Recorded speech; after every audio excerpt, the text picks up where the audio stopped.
Alors ici, je vais voir l'argument d'un nombre complexe. Voilà, l'argument d'un nombre complexe. Alors, je vous rappelle que normalement, il y a deux axes. En cartésien, voilà, dans le plan de Gauss, on a deux axes perpendiculaires, comme ceci. Alors, bien sûr, on peut travailler à l'aide de vecteurs. Hein. On peut travailler à l'aide de vecteurs. C'est-à-dire ici, si je prends le complexe Z est égal à A plus BJ, on a un point M qui est la fixe de Z. M est la fixe de Z. Voilà. Alors, ici, je considérais que j'ai un vecteur de base que je vais appeler U et un vecteur de base que je vais appeler V. Voilà. Alors, bien sûr, il faut dessiner absolument le complexe ici pour parler d'arguments complexes, pour le définir en tout cas tel que je vais le définir dans un petit instant. Là, on a un vecteur, bien sûr, qui est le vecteur OM. Alors, la norme, je vous rappelle que ici c'est l'origine, on a l'origine, la distance OM est égale à la norme du vecteur OM est égale au module du complexe Z, équivaut, dans ce cas-ci, vaut ρ, donc j'aurai ρ. Alors, donc on a la norme. Alors bien sûr, ici vous avez la partie réelle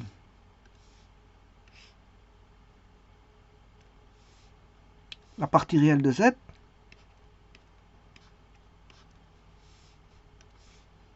la partie réelle de Z. Ici, vous avez la partie imaginaire de Z.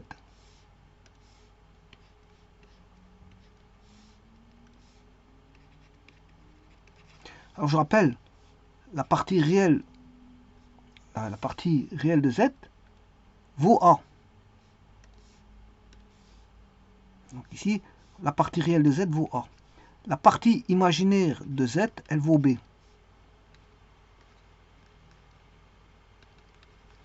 Alors bien sûr, l'imaginaire de Z est associé au complexe, enfin au nombre J qui vaut racine carrée de moins 1. Et là, c'est égal à BJ. Et là, on a un imaginaire pur. BJ est un imaginaire pur. Voilà, donc ici, il faut lui associer bien sûr le J pour dire qu'on a un imaginaire pur. Le problème, c'est qu'ici, on a 4 cadrans. Donc, il faut faire attention aux signes de A et de B dans les 4 cadrans. Suivant qu'on est dans un cadran ou un autre, faire très attention. Bon, mais l'angle, là ici, on a une amplitude toujours par rapport à l'axe des réels. Et on a voilà, un angle, ou un arc donné en radian ou un angle donné en degrés.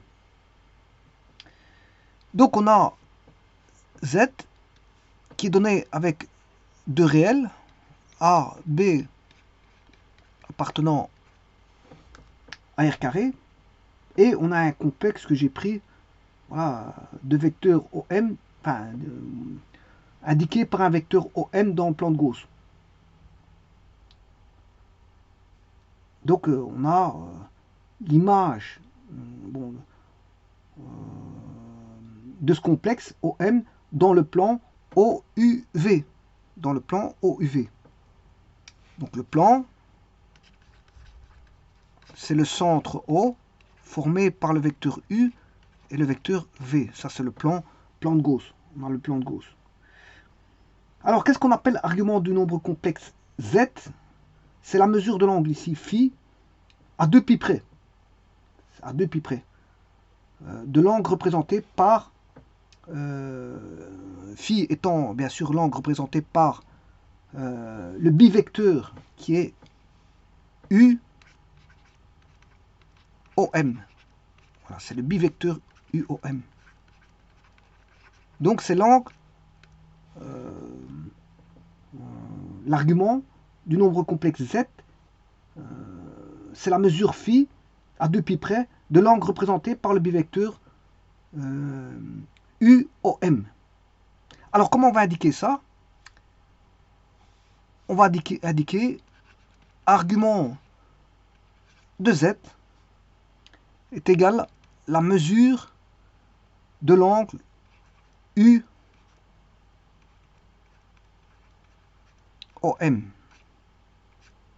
Ou de l'arc.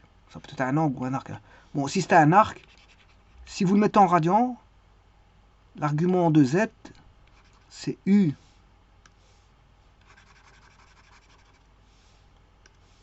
point virgule OM en vecteur, c'est le voilà, la mesure de l'arc ou de l'angle, ça c'est l'arc.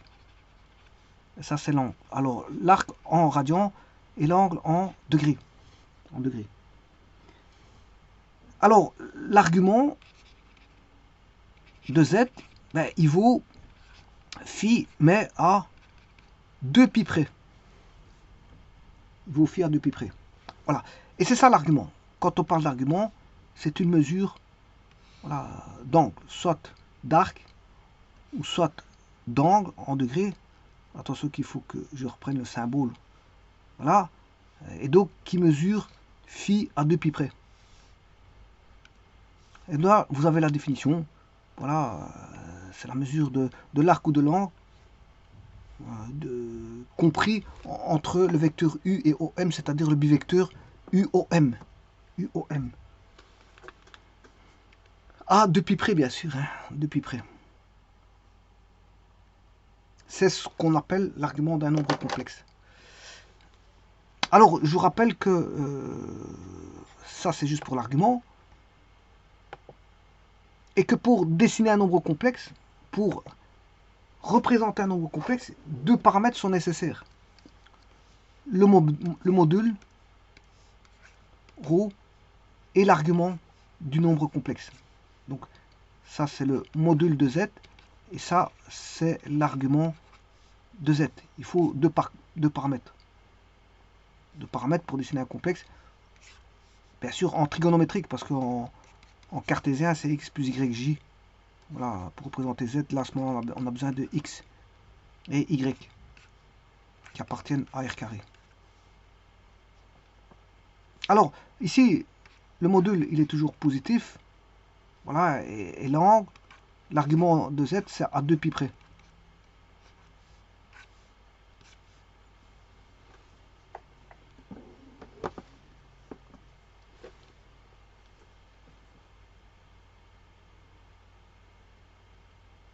Alors pourquoi 2 pi près? Parce qu'en fait, si on fait 3 tours, 4 tours, 5 tours, ben, on va toujours retomber au même point. On va toujours retomber au même point. Donc voilà, ça a 2 pi près. Je vous remercie.